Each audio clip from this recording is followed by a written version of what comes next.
Bismillahirrahmanirrahim. Assalamualaikum warahmatullahi wabarakatuh. Alhamdulillah alladzi bi nikmatihi tatimmus shalihah.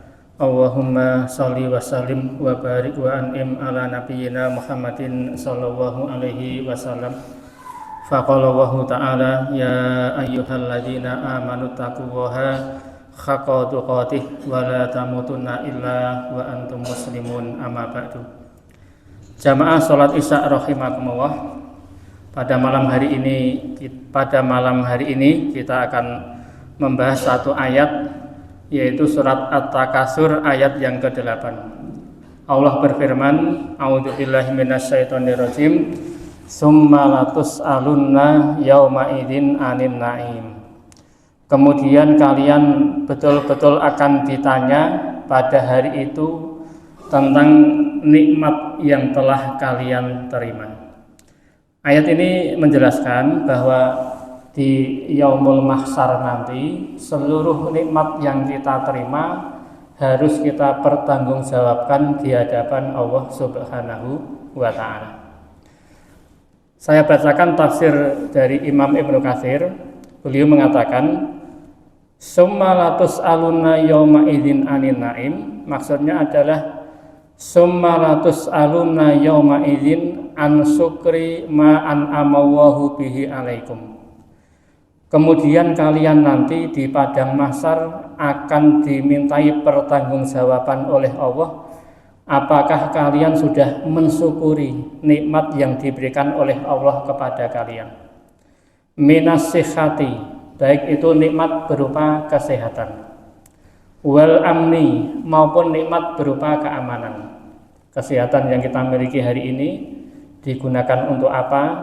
Ini nanti ditanya oleh Allah Subhanahu wa ta'ala. Nikmat keamanan di mana kita bisa beraktivitas dengan leluasa, ini juga akan dimintai pertanggungjawaban.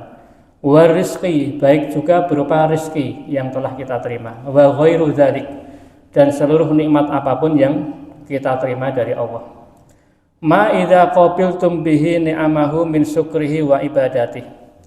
Nanti Allah akan menanyakan kepada kita, apakah setelah kita terima nikmat itu kita mau mensyukuri dan mau beribadah kepada Allah Subhanahu wa ta'ala. Jamaah salat isya rahimakumullah, maka mensikapi nikmat yang diterima, seseorang ada dua kemungkinan pensikapannya. Pertama, dia syukur nikmat, yang kedua dia kufur nikmat. Syukur nikmat itu tandanya ada tiga. Pertama, hatinya meyakini dan mengakui bahwa nikmat itu semata-mata datang dari Allah Subhanahu wa ta'ala. Ini sebagaimana Nabi Sulaiman ketika beliau menyebutkan nikmat yang telah beliau terima, dan banyak sekali nikmat yang beliau terima, beliau mengatakan hadza min fadli rabbi. Ini semata-mata adalah karunia dari Allah Subhanahu wa ta'ala. Sementara Fir'aun atau Qarun ketika dia punya kekayaan yang luar biasa, beliau sombong, malah mengatakan innama utituhu ala ilmin indi. Saya punya kekayaan yang luar biasa ini semata-mata karena kecerdasan saya untuk mengelola usaha atau mengelola bisnis. Maka syukur yang pertama, hati kita harus mengakui nikmat yang kita terima itu semata-mata datang dari Allah Subhanahu wa ta'ala.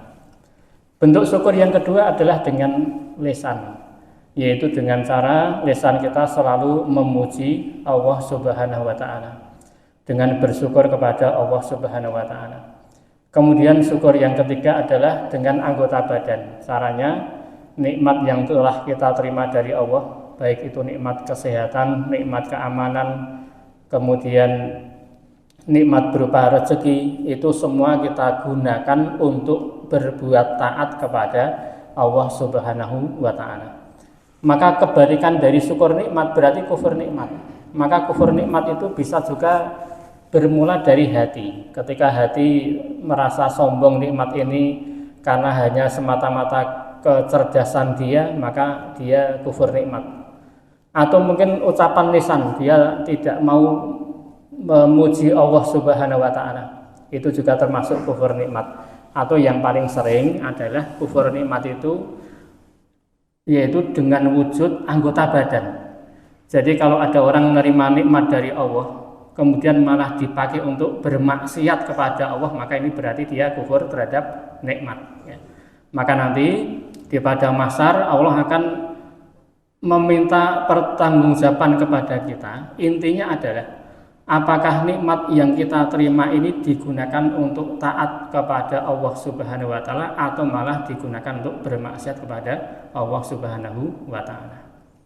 Dalam satu buah hadisnya Rasulullah bersabda begini, la tazalu qadama abadi, kedua kaki seorang hamba itu tidak akan bergeser di hari kiamat, yaumal qiyamah, hatta yus'alu an umurihi fi ma'afna, sampai nanti dia harus menjawab 4 pertanyaan dari Allah Subhanahu wa taala.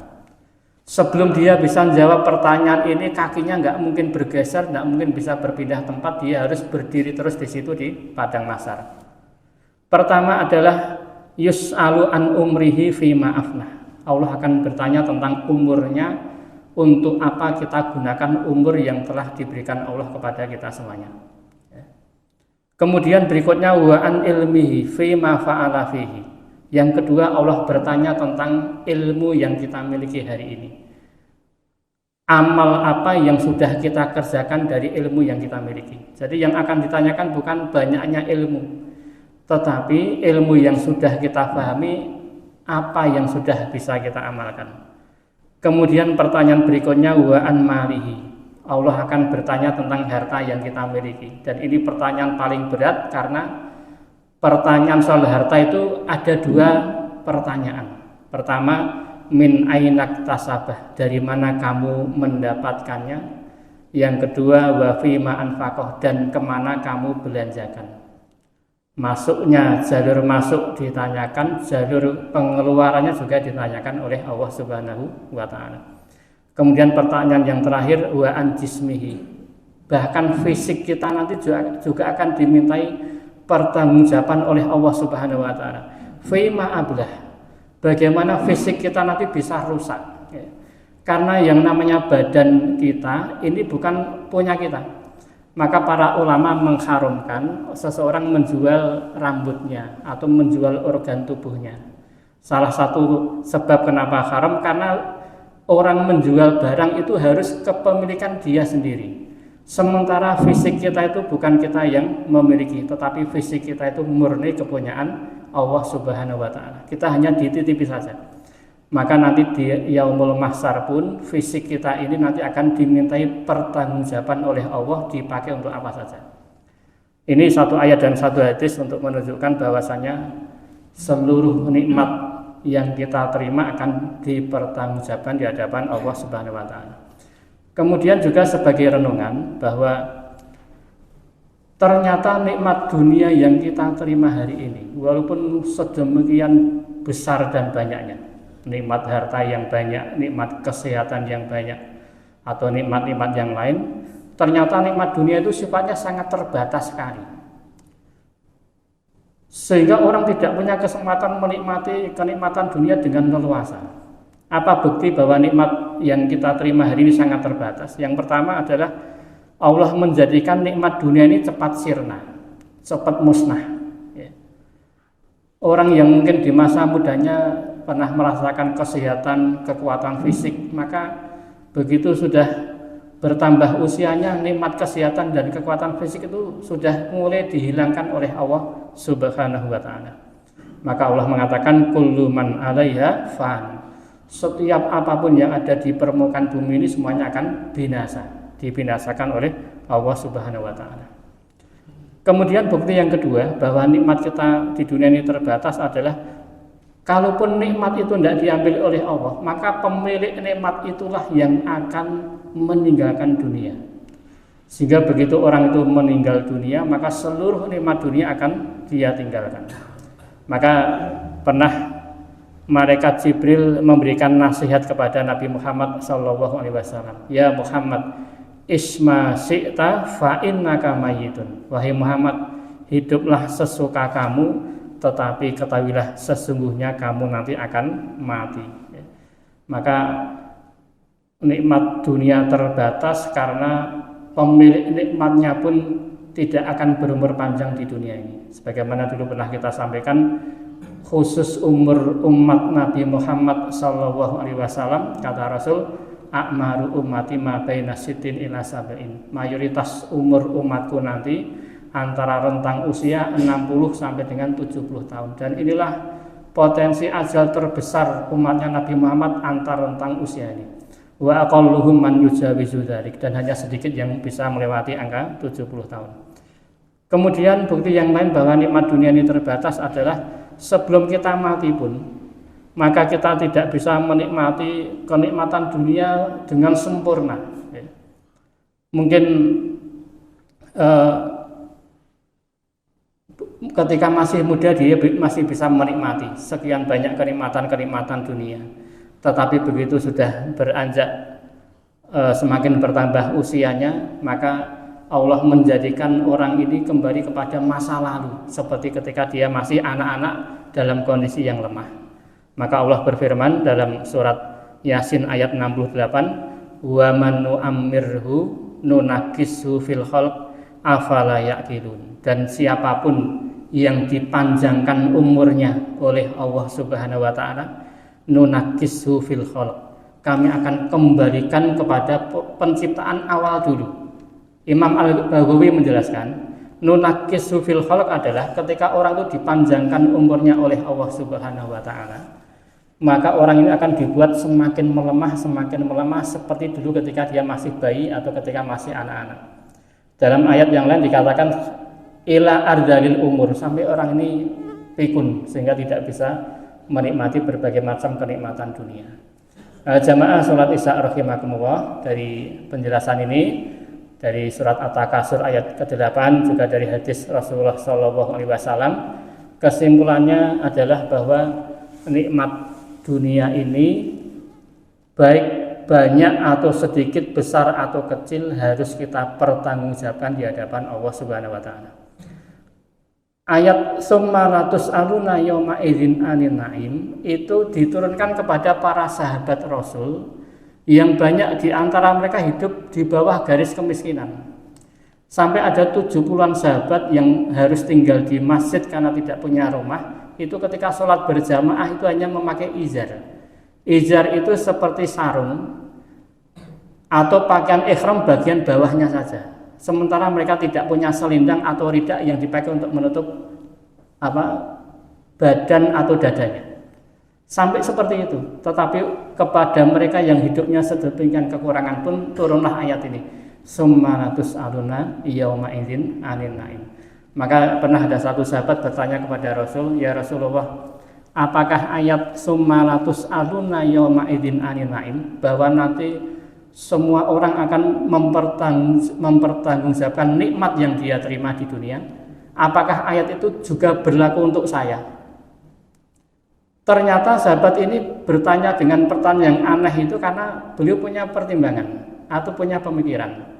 Beliau bercerita kepada Rasul, ya Rasul, saya tanya ini karena saya itu selama ini tidak makan kecuali hanya makan kurma, tidak punya makanan selain kurma. Saya juga tidak minum selain air putih. Jadi sepanjang hidup dia, mungkin dalam dominan waktu hidup dia di dunia, ketika makan dia hanya punya kurma saja. Minum pun hanya punya air putih saja. Maka untuk nikmat yang hanya kecil sekali seperti itu, apakah nanti juga saya harus mempertanggungjawabkan nikmat yang saya terima? Maka Rasul mengatakan, iya, kamu pun nanti akan harus mempertanggungjawabkan nikmat yang kamu terima, sekalipun nikmat atau rezeki yang kamu terima hanya berupa kurma dan air putih. Maka sebagai penutup, karena nanti semua harus dipertanggungjawabkan, kembali kepada kaidah tadi, kewajiban seorang muslim harus mensyukuri nikmat yang telah diberikan oleh Allah Subhanahu wa taala dengan 3 cara. Pertama, hati kita harus mengakui nikmat ini semata-mata adalah pemberian dari Allah Subhanahu wa taala. Sama sekali bukan karena kita cerdas atau punya keahlian tertentu sehingga bisa mendapatkan rezeki yang banyak. Yang kedua, lisan harus selalu sering berzikir memuji Allah Subhanahu wa taala, karena memang tidak mungkin kita dapat nikmat sehat, nikmat aman, nikmat rezeki dan sebagainya kecuali karena pemberian dari Allah. Dan yang ketiga, dan ini paling berat, adalah kita semaksimal mungkin memanfaatkan nikmat sehat, nikmat aman, nikmat rezeki dan sebagainya semampu kita manfaatkan untuk berbuat taat dan ibadah kepada Allah Subhanahu wa taala. Saya kira demikian yang bisa kami sampaikan, mudah-mudahan ada manfaatnya. Alhamdulillahirabbil alamin. Assalamualaikum warahmatullahi wabarakatuh.